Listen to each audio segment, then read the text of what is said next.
ఓం నమ శివాయ అండి. అందరికీ కూడా మీరు ఈ వీడియోలో చూస్తున్నటువంటి వాటిని జియో రాడ్స్ అని అంటారండి.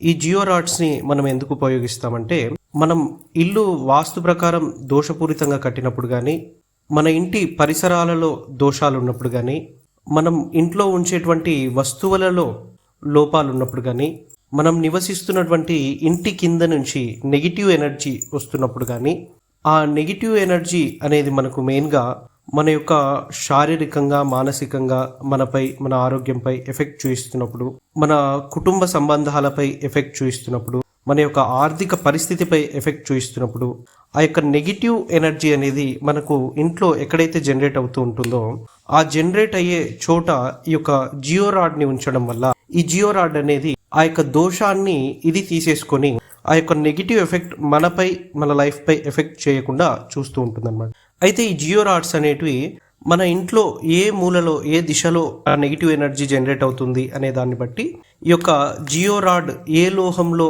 ఉండాలో మనం డిసైడ్ చేసుకొని ఆ యొక్క దిశలో ఉంచాల్సినటువంటి అవసరం అయితే ఉంటుంది. ఎందుకంటే ప్రతి దిశ, ప్రతి మూల కూడా మనకు పంచభూతాల్లో ఒక భూతాన్ని ఇండికేట్ చేస్తూ ఉంటుంది. దాన్ని బట్టి మనము ఏ లోహంలో ఉన్నటువంటి జియో రాడ్ని అక్కడ ఉంచాలి అనేది డిసైడ్ చేసుకోవాల్సినటువంటి అవసరం అయితే ఉంటుందన్నమాట.